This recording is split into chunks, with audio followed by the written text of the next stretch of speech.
우리가 지난주에 예수님께서 갈릴리 디베랴의 호수에서 제자들을 부르신 이야기를 함께 나누었습니다.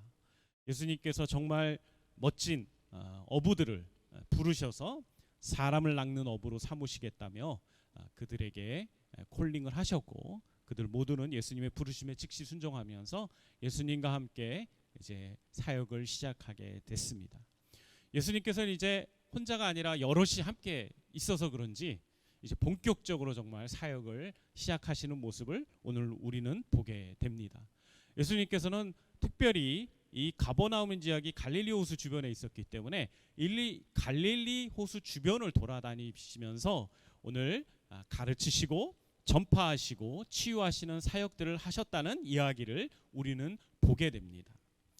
여러분들이 갈릴리 호수가 얼마나 큰 호수인지 잘 모르실 것 같아서 제가 한번 조사를 해왔는데요. 가로 110km라고 합니다. 110km. 자, 여러분 110km 하면은 여기서 어디쯤이 110km가 될까요? 네, 어디? 강원도. 좀 멀리 간 듯하고. 네, 제가 알기로는 아마 이천이나 여주 정도, 그렇게 굉장히 넓은 그런 길이고요. 세로는 64km 정도 된다고 합니다. 여기에는요 204개의 시와 마을이 있었대요. 204개나 꽤 많죠. 고대 사회예요, 여러분. 지금처럼 도시에 사람들이 몰려 있는 그런 시대가 아니라 고대 사회에 그때의 그 갈릴리 호수 주변으로 인해서 그 지역에 204개의 시와 마을이 있었으니까 얼마나 그 주변이 사람들이 있고 도시들이 많이 있었는지를 우리는 알 수가 있는 것 같습니다. 요세푸스라고 하는 이스라엘 역사를 기록한 한 역사가에 의하면 이 갈릴리 호수를 가로지르는데 석 달이 걸렸다고 하면 석 달이 걸렸다고 합니다. 그러니 하루에 한 두세 마을 정도 지나셨다고 생각을 한다면 얼마나 분주하게 우리 예수님께서 바삐 돌아다녔을지 우리가 충분히 예상할 수 있는 것 같습니다. 예수님께서는 그곳을 다니면서 그 수백 개의 그 마을을 다니면서 가르치시고 복음을 전파하시고 치유하셨는데, 먼저 성경은 우리에게 예수님께서 특별한 곳을 방문했다고 이야기하고 있어요. 거기가 어디죠? 바로 회당입니다. 우리가 회당하면 머릿속에 상상되는 이미지들이 많이 있으시죠? 네, 오늘 그 상상하는 이미지를 상상이 아니라 현실이 되게 해드릴게요. 자, 이번에 우리 회당으로 가보겠습니다. 이게 바로 유대인들의 회당입니다. 네, 지금 유대인들이 쓰는 이 모자를 쓰고 이 친구들이 지금 뭘 하고 있는 것 같죠? 기도한다. 또 뭘 하고 같으십니까? 네, 성경을 읽고 있죠. 네, 이들이 읽고 있는 성경은 토라라고 하는 모세오경을 이야기하는 겁니다. 이스라엘 백성들은요, 하나님이 모세를 통해서 본인들에게 율법을 주셨기 때문에 그 모세오경 토라를 거의 생명처럼 여기고 초등학교 들어가기 전에 다 달달달 외우게끔 시키고 있어요. 근데 참 재밌는 게 있죠, 여러분. 이 회당에 우리가 방문했을 때 평일이었거든요. 근데 정말 많았어요. 또 한 장 사진을 보면 또 이렇게 사람들이 같이 열심히 공부하고 있는 모습도 보게 되죠. 회당이 있는데 그 회당에 정말 발 디딜 틈 없이 사람들이 정말 많이 있어요. 근데 평일이에요. 이게 어떻게 가능할 것 같으십니까? 네, 이 사회에서는요, 회당에서 유대인들이 율법을 연구하고 기도하고 할 수 있도록 이들을 복지적으로 지원하는 제도가 있다고 하더라고요. 이 친구들은 평생 이 율법을 읽고 기도하는 것만 하면 돼요. 국가에서 모든 생활을 다 책임진다고 이야기합니다. 이거 보니까 참 부러운 그런 부분도 있는데, 지금처럼 어려운 시대면 참 부럽죠. 하지만 참 어디 안 가고 얘네들 여기서 이거 밤새도록 한다는 게 참 어떻게 보면 한 일주일은 해도 평생은 참 하기 어렵지 않을까라는 걱정이 듭니다. 중요한 것은요, 이스라엘 백성들에게 있어서 회당은요 굉장히 메인 센터와도 같은 곳이었다는 거예요. 여기선요 교육도 이루어졌고요, 여기서는요 재판도 이루어졌어요. 그리고 여기선 동거래, 은행 있죠? 유대인들이 여러분이 잘 아시죠? 세계 경제를 다 이렇게 이끄는 사람들인데 이 친구들이 이 회당에서 은행처럼 업무를 본다고 합니다. 그리고 뿐만 아니라 기록 보관소의 역할도 한다고 해요. 그래서 아까 그 공부하고 있는 책장 보면 책들이 엄청 많이 쌓여 있죠. 자신들의 문헌, 역사적 자료들을 다 그렇게 보관하고 있는 것입니다. 그러니까 회당이라는 곳에 가면 누가 있는 거예요? 유대인들이 있고, 그곳이 수많은 사람들의 중심지니까 예수님이 그곳에 간 것은 굉장히 중요한 의미가 있고 또 전략적으로도 합당한 그런 모습이라고 우리는 알 수가 있는 곳입니다. 그곳에서 예수님은 누구를 만났을까요? 수많은 자신의 민족들을, 유대인들을 만났게 됐고, 그곳에서 무엇을 말하셨을까요? 하나님의 말씀을 강론하셨겠죠. 과거 회당에서 예배를 드릴 때는 누구나 이 성경책을 읽을 수 있는 기회를 줬다고 해요. 회당장이 이번에는 우리 김영재님 읽어보십시오. 이렇게 편안하게 누구나 오면 이번에는 우리 이영재가 뭐 이런 식으로 읽을 수 있는 기회를 줬다고 해요. 그래서 누가복음에 보면 예수님이 회당에 가서 말씀을 봉독하시는 게 나옵니다. 이사야서 53장 고난받는 종에 대한 이야기를 읽으시는 것을 보게 되죠. 아마도 예수님께서는 이 갈릴리 지역을 돌아다니시면서 그러한 말씀들을 선포하셨고, 그것을 가지고 유대인들에게 하나님의 나라와 천국 복음을 전하지 않으셨을까라고 생각이 됩니다. 그렇게 하시면서 예수님이 또 하신 일이 있죠. 그것은 무엇입니까? 치유하고 그리고 고치시는 사역을 하신 것을 우리는 성경에서 보게 됩니다. 예수님께서는 이 공생의 사역을 하시는 동안 세 가지 사역에 집중을 하셨어요. 첫 번째가 뭡니까? 가르치시는 사역입니다. 두 번째는 무엇입니까? 바로 전파하시는 사역이죠. 그리고 마지막 세 번째가 치유하고 고치시는 사역이에요. 이 세 가지 사역을 우리 예수님께서는 계속해서 공생의 기간 동안 하셨고, 그 사역이 이제 예수님이 이제 십자가에 달리시고 죽으시면서 누구에게 계승되었을까요? 바로 제자들에게 계승되었습니다. 그리고 그 제자들을 통하여 지금 우리들에게까지 계승되어 있는 것이죠. 그래서 여러분, 우리 그리스도인들은 늘 하나님의 말씀을 가르치고 그리고 하나님의 복음을 전하고 그리고 누군가를 치유하고 회복시키는 일들을 하는 것이 우리 그리스도인의 정체성이고 우리가 사모해야 되는 일인 것입니다. 오늘 아침에 여러분, 이태원에서 수많은 사람들이 정말 말도 안 되는 사람들이 죽었다는 이야기 들으셨죠. 저는 어제 사실 저녁에 잠깐 뉴스를 보면서 많은 사람들이 이태원에 몰렸다는 얘기를 들었어요. 그리고 어떤 사람들이 이태원에 사람이 너무 많아서 다시 집으로 돌아왔다라는 얘기도 봤어요. 오늘 본문을 보면 수많은 사람들이 예수님께 나오는 모습을 보게 됩니다. 그거와 연관돼서 수많은 사람들이 이렇게 오는 것을 보면서 이태원 얘기를 좀 해봐야겠다 싶어서 아침에 잠깐 검색을 했는데 너무 깜짝 놀라고 말았어요. 아니, 한두 명도 아니고 어떻게 수백 명의 사람들이 죽고 다치고 앞으로도 아마 오늘 하루 종일 더 많은 사람들이 사망에 이를 것 같다라고 이야기하는 안타까운 소식을 듣는데 너무나 마음이 아팠습니다. 여러분, 이런 와중에 우리 그리스도인들이 해야 되는 게 뭘까요? 저는 우리가 위로자가 되어야 된다고 믿습니다. 그들의 이미 상처 입은 사람들뿐만 아니라 이미 그들의 그 유가족들을 향해서 우리가 위로의 메시지를 전하고 그들을 보듬어주는 역할들을 해야 된다고 생각해요. 그런데 참 안타까운 게 있습니다. 그게 뭔지 아십니까? 하필이면 이들이 간 날이 무슨 날이에요? 할로윈데이예요. 근데 할로윈데이 때 사람들이 이태원을 갈 때 어떻게 하고 가죠? 분장을 하고 가요. 귀신 분장을 하고 가요. 그래서 어떤 몇몇의 분들은 그들이 이번에 이런 사고를 당한 것이 귀신 노름하느냐고 하나님이 징계하신 것이고 심판하신 것이다라고 이야기하는 사람들이 있어요.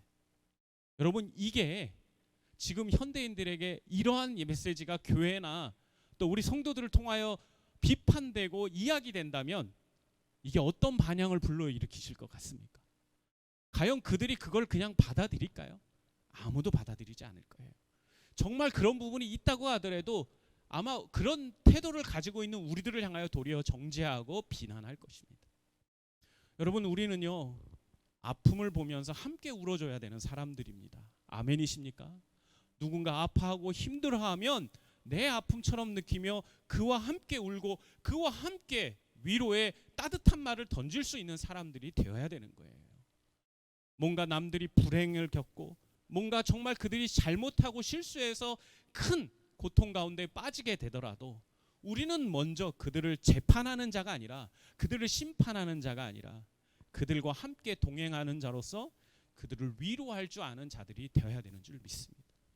우리 예수님께서는 너무나 능력이 많으셔서 고통과 질병과 모든 아파한 귀신 들린 자들이 오면 다 예수님 치료하고 고쳐주실 수 있었죠. 하지만 우리는 그런 능력이 없어요. 우리 예수님이 아니니까요. 그럼 우리가 어떻게 이러한 치유의 사역과 회복의 사역을 할 수 있을까요? 그것은 바로 우리의 따뜻한 마음과 따뜻한 말과 따뜻한 행동으로 우리가 할 수 있는 것입니다. 이번 주에 저는 한 대구에서 일어난 교통사고 이야기를 또 보게 됐습니다. 향림원 사건이라고 여러분 들어보셨습니까? 이번 주에 그렇게 크게 회자되지는 않았지만 저도 어떤 그 링크를 통해서 이렇게 들어가서 알게 됐는데, 향림원이 고아원인데 그 고아원에 있는 아이들이 교통사고를 당했는데, 그 교통사고를 당했는데 그 사고를 낸 차주가 외국인이에요. 그러니까 국내에 거주를 조금 동안 허락을 받은 외국인이죠. 그러다 보니까 이 친구가 운전보험을 책임보험만 든 거예요. 종합보험을 안 들었어요. 그럼 어떻게 될까요? 이 다친 아이는 자기가 살기 위해서 아픈 걸 치유하기 위해서 자기 스스로가 치료비를 감당을 먼저 해야 되는 거예요.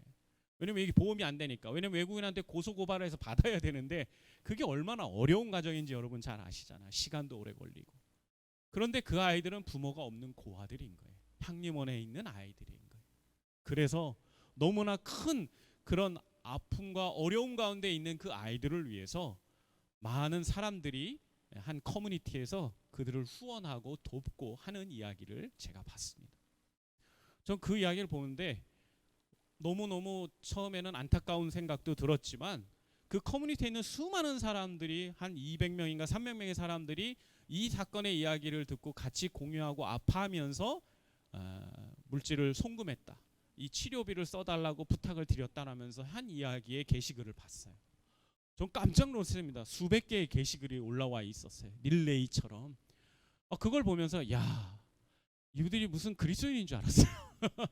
그런데 제가 방문한 그 게시판은 어떤 게시판이냐면, 그 진보적 성향이 가득한 그 보배드림이라고 아십니까? 우리 젊은 친구도 알 건데 그런 게시판이었어요. 여기는 굉장히 좀 날카롭고 정치적인 그런 성향이 가득한 친구들이 있는 곳인데, 거기에 있는 친구들, 쉬운 말로 말하면 약간 사회의 그 반항아 같은 사람들이 있는 데고, 약간 우리가 교회의 그 가치관과 좀 방대에 있는 사람들이 있는 쪽이신데, 그렇게 하는 걸 보고 제가 너무 충격을 받았어요. 야, 예수 믿지 않아도 이들이 이렇게 하고 있는데, 야, 예수 믿는 나로서 내가 이 아픔을 알게 됐는데 내가 가만히 있을 수가 없다. 그래서 저도 작은 정성을 이렇게 마음을 기도하면서 보냈습니다. 그리고는 그 글을 제가 용기 있게 페이스북에다가 공유를 했어요. 글을 올렸어요. 이런 아픔이 있답니다. 이런 아픔에 대해서 우리가 그리스도인으로서 같이, 일반 사람들 이렇게 하고 있으니까 우리가 같이 한번 참여하면 좋겠습니다라고 글을 올렸어요. 보통 제가 글을 올리면 한 좋아요가 한 30-40개는 달립니다. 그리고 뭐 댓글도 달리고 보통 기본적으로는 그러는데, 이상하게 그 글을 올린 날은 아무도 좋아요를 누르지 않는 거예요. 아무도 어떤 행동도 하지 않는 거예요. 제가 사실 충격을 받았어요. 왜 이러지? 이 기본적으로 보고서 클릭하는 게 기본인데 왜 안 그러지? 근데 나중에 알았어요. 제 친구들은, 페이스북에 제 친구들은 다 교회에 관련된 분들이잖아요. 보수적인 어떤 그런 가치관을 고유한 분들이니까 보배드린 게시판에서 그걸 봤다라는 게 이분들에겐 동의가 안 되는 거예요. 이 정치적 성향이 다르고 그들의 성향이 우리와 다르다는 걸 아시니까 전혀 누르지 않는 거예요. 전 이걸 보면서 야, 이게 올바른 것인가 라는 퀘션을 달게 됐어요. 여러분, 이 문제는 너무나 안타까운 문제고 안타까운 현실인 거예요. 근데 이런 아이들과 이런 고통 속에 있는 사람들을 향해서 우리 그리스도인들이 침묵한다? 이건 너무 좀 제가 생각하는 가치관하고 너무 다르고 제가 믿고 있는 하나님이 기뻐하시는 일들과는 너무 다르다는 생각을 저는 가졌어요. 제가 더 이상 그거를 문제 삼을 수는 없어서 제가 자진 삭제를 하기는 했습니다. 아마 그거 가지고 또 어떤 분들은 막 말을 하는 사람, 또 충고를 하고 싶어하는 사람들도 있을 거라고 충분히 예상이 됐기 때문에 제가 그냥 자진 삭제를 하고 문제화시키는 것을 미리 방지를 했습니다. 하지만 제 마음 가운데 한 곳에는 그 아픔에조차 그 작은 어떤 부분에 반응하지도 못하는 우리의 현실에 너무 마음이 아팠어요. 어쩌면 여러분들도 제 페이스북 친구니까 본 사람들이 있을 거예요. 그랬는데도 좋아요 안 누른 사람들 회개하십시오. 아멘. 네. 왜냐하면 여러분 이거는 뭔가 다른 걸 하자는 게 아니었어요. 아픈 사람의 그 어린 아이들이 자기의 문제를 해결할 수 있는 아픔의 소식을 우리가 알았으니까 할 수만 있으면 우리가 작은 마음을 보태자는 이야기인데 거기에 그렇게 무관심하게 대응하는 그러한 양심들은 하나님이 기뻐하는 양심이 아니라고 저는 생각을 합니다. 물론 상황이 있고 또 이유가 있었을 거예요. 괜히 목사님 게시글에 내가 누르면 괜히 이렇게 다른 분들이 누르면 이것에 대해서 파장이 자기에도 올까봐 또 이런 것들에 대해서 또 다른 일들이 일어날까봐 걱정돼서 못하는 분들도 계실 거라고 생각합니다. 하지만 우리가 한번 생각해봐야 합니다. 우리가 정말 예수님 닮은 사람들인지, 정말 예수님의 제자가 맞는지. 예수님은 이 땅에 오면서 소외된 자들, 아픈 자들, 그리고 고통 속에 있는 자들을 해방시키고 자유하게 하고 그들의 아픔을 위로하기 위해서 애쓰셨는데 내가 정말 그러고 있는가? 그냥 종교적인 삶에 머무르면서 그냥 하루하루 그냥 교회 잘 다니는 사람으로 만족하고 있는 것은 아닌지 여러분 진지하게 우리에게 자신에게 질문에 던져봐야 하는 것입니다. 사랑하는 성도 여러분들, 앞으로는 우리가 누구보다도 정말 그런 고통과 아픔에 우리가 함께 정말 공유하고 동감하고 그리고 우리가 할 수 있는 한 그러한 하나님 우리에게 기대하시는 역할들을 감당할 수 있는 저와 여러분 모두가 되기를 바랍니다.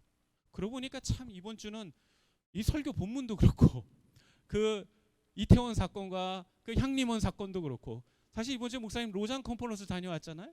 그 로잔 컨퍼런스도요. 사실 그런 측면에서 교회를 다니고 교회 공동체들의 각성을 추구하는 거예요. 우리가 지금까지 복음만 전해왔는데 우리가 복음만 전할 뿐만이 아니라 이제는 사회적 책임도 감당해야 한다. 하나님은 우리에게 이 온 천지 만물을 다스리라고 하셨는데 우리가 정말 잘 다스리고 있는 것이냐. 환경오염 문제도 그렇고 다양한 인류사적인 부분에 있어서 교회가 그리스도인들이 힘을 발휘하고 선악 영향력을 발휘할 때가 됐다라는 그러한 부분의 각성을 추구하는 게 로잔 운동인데 하나님께서 이번 주 내내 그러한 부분에 제게 경험을 주시고 생각하게 하시는 것은 분명한 하나님의 의도가 있다는 생각이 듭니다. 모르겠어요. 하나님이 어떻게 인도하실지 모르지만 저는 아마 이 부분을 가지고 좀 진지하게 당분간 기도해 볼 계획입니다. 그걸 통해서 만약 하나님이 나뿐만이 아니라 내가 섬기고 있는 우리 교회를 통하여서도 뭔가 어떤 일들을 하기를 원한다면 기꺼이 여러분들을 도전해서 그 일들에 헌신하기를 원합니다. 하나님께서 그러한 일들을 기뻐하신다면 우리가 할 만한 가치가 있다고 저는 믿습니다. 그것은 규모와 상관없이 모인 인원과 상관없이 그 가치 안에 우리가 함께 헌신해야 되는 것이고 하나님이 그것을 자랑스러워하실 거라고 저는 확신합니다. 그래서 여러분들도 함께 기도하시면서 하나님이 혹 우리 교회 공동체에 무언가를 요구하시고 앞으로 의탁하시기 위해서 준비시키는 과정이라면 기꺼이 함께 헌신하겠다는 기도와 결단의 과정들을 여러분 각자가 주님 앞에서 해보셨으면 좋겠습니다. 만약에 그러한 일들이 정말 하나님 우리에게 원하는 거면 우리 모두의 마음을 하나 되게 해주실 거라고 저는 확신합니다. 이제 다시 본론으로 돌아가서 오늘 예수님께서는 이 회당에 와서 이 말씀을 가르치고 전파할 뿐만 아니라 수많은 사람들을 치유하시는 일들을 하셨다고 말씀을 드렸습니다. 그러한 일들을 하시니까 이러한 소문이 어디로 났을까요? 아마 그 지역 모든 나라와 민족들에게 다 전파되기 시작했을 것입니다. 성경은 그 부분에 대해서 온 소문이 수리아에 퍼졌다라고 이야기를 하고 있습니다. 여기서 언급되는 수리아는 지금의 시리아 지역을 말하는 거예요. 우리 지도 한번 볼까요? 시리아가 어디에 있습니까? 바로 갈릴리 호수 오른편에 있죠. 네. 그리고 밑에는 요르단이 있는 거고 위에는 레바논이 있는 거예요. 여러분이 기억할 건 이 시리아는 구약 성경에서 어떤 지명으로 나오냐면 암몬, 따라해 보세요. 암몬. 암몬. 네, 잘 기억하세요. 암몬이 뭐다? 시리아다. 그리고 갈릴리 우측에 있는 지역이라는 거예요. 그래서 앞으로 우리가 성경을 보면 여러분에게 이 지도가 딱 그려졌으면 좋겠습니다. 이 지도는 굉장히 오래된 지도예요.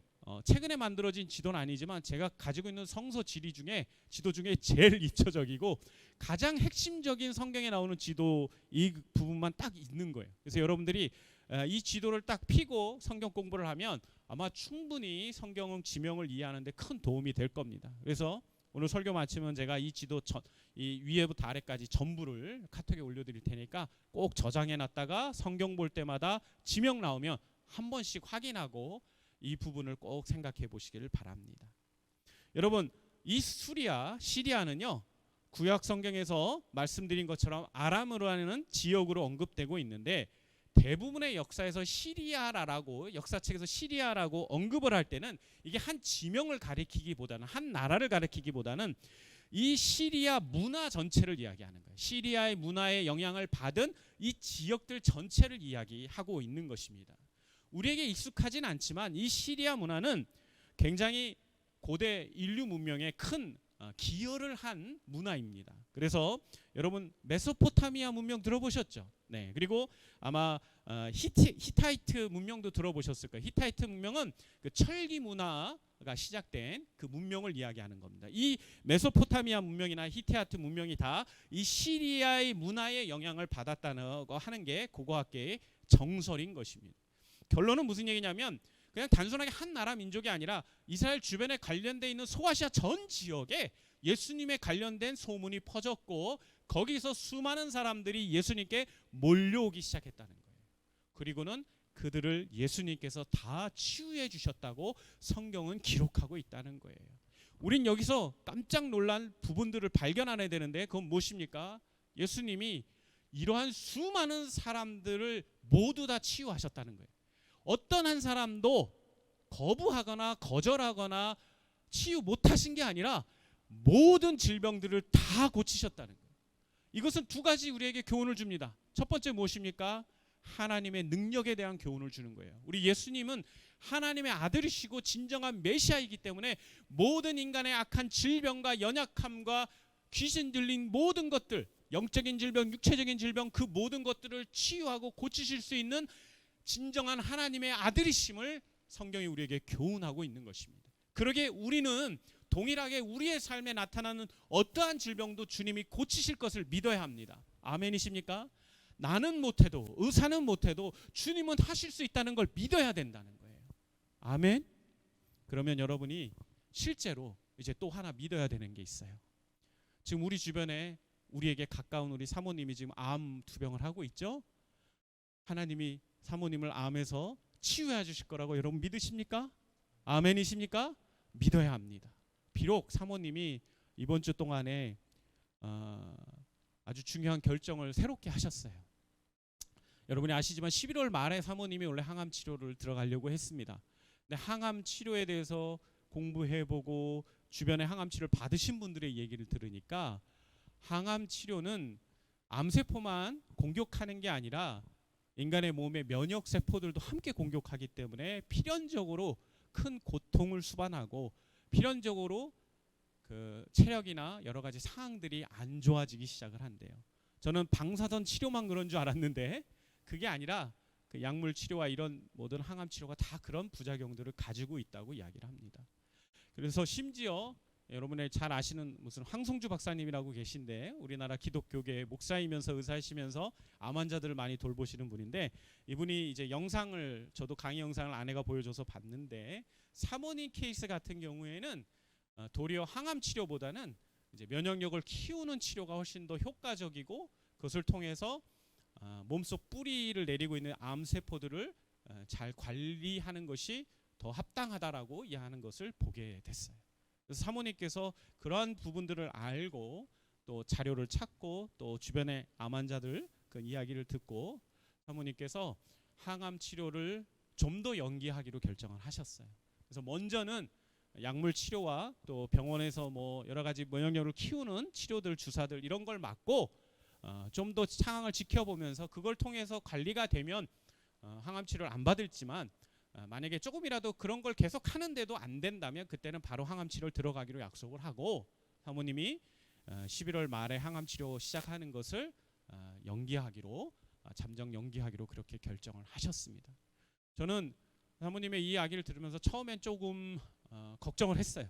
왜냐하면 의사도 바로 항암 치료를 받아야 됩니다.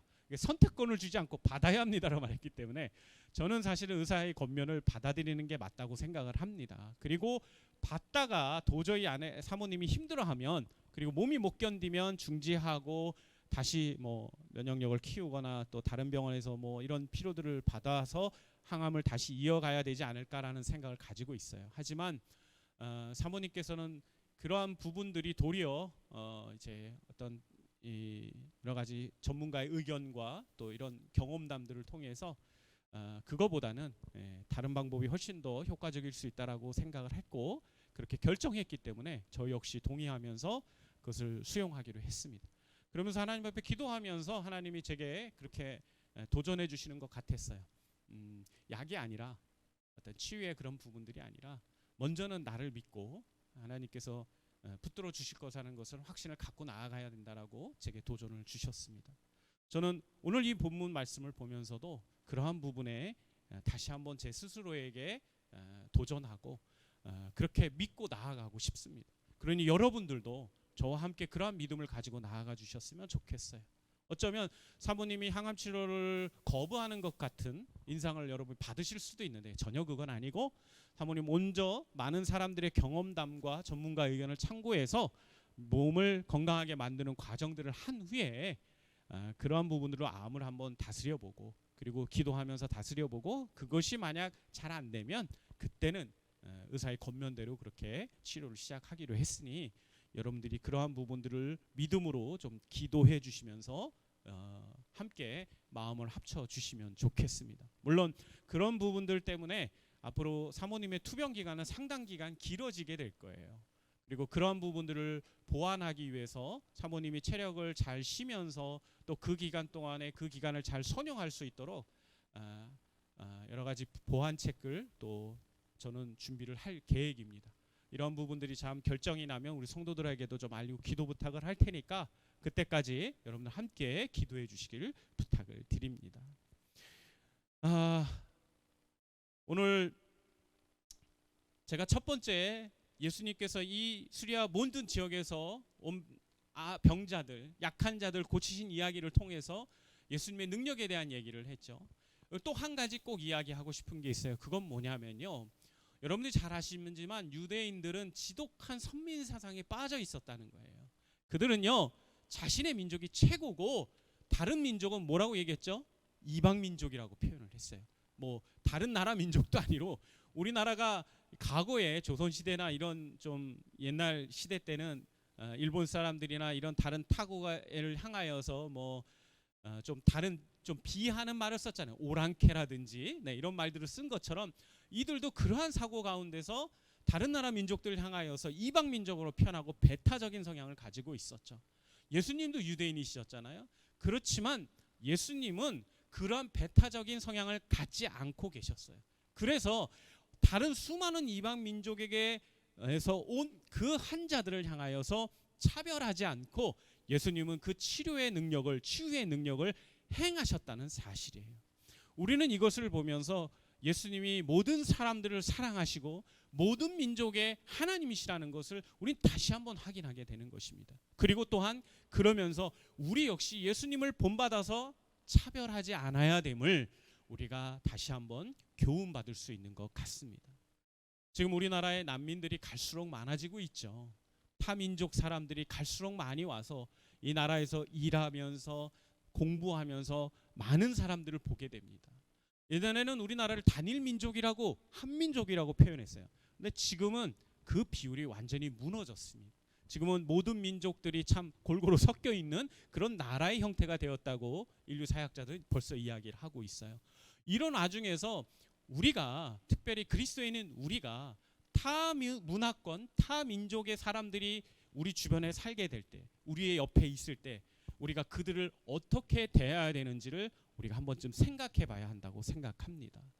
사실 동남아시아의 여러 국가들이 우리보다 좀 어렵게 사는 친구들을 보면 약간 깔보는 듯한 시선과 그들은 좀 우리가 마음대로 해도 될 것 같은 얄팍한 마음들을 갖고 있는 사람들을 보게 돼요. 왠지 저들은 뭔가 우리보다 부족할 것 같은 생각들을 가지고 그들을 본다는 거죠. 이러한 부분들은 하나님이 기뻐하실 수 없고 그리스도인이 가져야 할 태도가 아니라고 생각합니다. 그들도 분명한 하나님의 형상을 입은 인격체들이에요. 그렇기 때문에 우리는요, 그들을 우리와 동일한 민족과 동일한 사람으로 이해하고 그들이 우리나라의 대한민국 국민으로서 이 땅 가운데 거하는 동안에 함께 공통체의 의식을 갖고 그들을 배려하면서 그들과 함께 살아가야 된다고 믿습니다. 지금은 안 그런 것 같은데 과거에는요, 우리나라의 많은 공장지대 외국인들이 정말 많이 일을 했습니다. 사실 경주에 지난주에 제가 전국 친교회를 다녀왔는데 경주에서 그 리조트를 청소하는 분들이 러시아 분들이었어요. 그것만 봐도 얼마나 많은 분들이 지금 외국인들이 우리나라에 와 있는지 알게 되겠죠. 사실 지방에 내려가면 농사 짓는 거들고 있는 사람들 다 외국인들입니다. 동남아시아계 친구들이고 이삿짐에서 힘들게 일하는 친구들 보면 거의 다 몽골인들이에요. 근데 힘이 좋아가지고 그렇게 선호한다고 얘기를 하더라고요. 중요한 것은 무엇입니까? 다문화 사회, 다민족 사회가 되어 있는 이 땅에서 우리 그리스도인들이 어떻게 그들을 대해야겠다는 거예요. 예수님처럼 편견 없이 그들을 차별 없이 대해야 된다는 거예요. 우리가 가지고 있는 것, 우리 민족에게 나눌 수 있는 것, 그것을 다른 나라 문화권에 있는 사람들에게도 동일하게 나누고 베풀고 그리고 도울 수 있는 그러한 사람들이 되어야 된다는 것을 오늘 예수님을 통해서 우리는 교훈받게 된다는 사실인 것입니다. 이러한 것이 처음에는 익숙하지 않지만 여러분, 우리가 조금만 그들과 이야기해보고 소통을 해보면 그들도 우리와 정말 다를 바 없는 사람들이에요. 그들도 우리가 생각하는 것 똑같이 생각하고 똑같은 고통을 느끼는 사람들입니다. 그러기에 우리가 그들을 대할 때 차별 없이 공평하게 대하는 것이 앞으로 우리 그리스도인들이 갖춰야 되는 덕목이고, 그리고 우리 그리스도인들이 먼저 본을 보여줘야 되는 그런 모습이라고 생각합니다. 저는 오늘 예수님께서 이러한 모습들을 이 본문을 통해서 우리에게 교훈한다고 믿습니다. 그러니 우리가 이 교훈대로 우리 삶에서 정말 예수 그리스도를 정말 우리가 믿고 신뢰하면서 소외된 이웃들과 고통에 그 참여하고 위로하고 또 그들을 도우면서 우리가 정말 주님이 전하고자 하셨던, 주님 우리에게 정말 말씀하고자 하셨던 그 하나님의 나라를, 이미 이 땅 가운데 이미 임한 하나님의 나라를 우리가 전하고 또 장차 올 그 놀라운 하나님의 나라의 그 축복도 함께 전할 수 있는 우리 귀한 꿈을 심는 교회 성도들 모두가 되었으면 좋겠습니다. 특별히 이제 말씀을 마치면서 이 한 이야기만 좀 하고 싶습니다. 여러분, 고사성의 성어에 주객전도라는 말 아시죠? 이게 뭡니까? 주인과 손님이 바뀌었다는 얘기예요. 이건 언제 씁니까? 우리가 어떤 선우가 바뀌었거나 서로 어떤 뒤바뀌는 현상 가운데 얘기를 하는 거죠. 저는 예수님이 이 땅 가운데 오셔서 가르치시고 전파하시고 치유하셨던 사역이 예수님께서 가장 메인 사역이었던 것처럼, 가장 중요한 일이었던 것처럼 그분의 모든 사역을 계승한 우리 그리스도인의 삶에 이것이 메인이 되어야 된다고 생각합니다. 그런데 많은 그리스도인들이 세상에서 살다 보니까, 세상에서 살기 위한 생존의 문제가 있다 보니까 이것을 메인으로 여기기보다는 잡을, 경제 활동을 더 메인으로 여기고 거기에 더 매진하고 하루 24시간 중에 거기에 더 많은 시간을 쓰고 있는 것 같아요. 물론 어쩔 수 없는 현실이고 한계가 분명히 있죠. 하지만 그러한 현실 가운데 우리가 빠져버리고 그것을 당연하게 여기면 어떻게 될까요? 우리는 주된 우리의 미션을 잊어버리게 되는 거예요. 예수님이 이 땅 가운데 우리에게 부탁하신 것을 잊어버리게 된다는 거예요. 분명히 기억하세요. 예수님은 부활하시고 제자들과 함께 계시다가 40일 거하시다가 이제 다시 하늘로 승천하시면서 제자들에게 부탁하셨어요. 뭘 부탁하셨습니까? 너희는 가서 모든 족속에게 이 복음을 전하고 그리고 제자를 삼으라고 말씀하셨어요. 이것은 지상 절대 사명입니다. 우리 그리스도인에게 있어서 가장 중요한 사명이에요. 이러한 일들을 감당하기 위해서 우리는 끊임없이 하나님의 말씀을 가르치고 하나님의 복음을 전하고 그리고 치유하는 사역을 감당해야 되는 거예요. 그런데 어느덧 주객전도가 돼서 그 일들은 잊어버리고 그냥 먹고 사는 문제에 흠뻑 빠져서 거기서 헤어나지 못하고 있다면 우리는 주님의 그 위대한 사명을 망각하고 있는 것입니다. 그건 잘못이 된 거라고 생각합니다. 열심히 삶을 사는 것도 중요하지만 주님이 내게 어떠한 말씀을 부탁하시고 명령하셨는지도 잊지 말아야 되는 줄 믿습니다. 그러한 삶을 살 때 하나님 우리에게 모든 것을 채우실 겁니다. 먼저 그의 나라와 의를 구하라. 그리하면 내가 너에게 모든 것을 채우리라는 말씀은 하나님의 약속입니다. 그 약속을 믿는다면 우리에게 뭐가 우선이고 우리가 무엇을 위해서 더 열심히 살아야 하는지를 다시 한번 기억하는 저와 여러분들이 되기를 주님의 이름으로 축복합니다. 기도하겠습니다. 자비롭고 놀라우신 아버지 하나님 감사합니다. 오늘 이 귀한 예배 시간을 통해서 우리를 만나주시고 우리에게 말씀해 주신 것 감사합니다. 오늘 하나님께서 예수님께서 어떠한 사역을 제자들과 하셨는지를 우리에게 보여주셨고 또 예수님께서 그들을 어떠한 마음으로 대하셨는지도 보여주셨습니다. 정말 예수님이 얼마나 분주하게 정말 잠자는 것도 포기하시면서 기도하며 치유하고 고치시고 전파하시고 가르치셨는지 우리는 너무나 잘 보게 됩니다.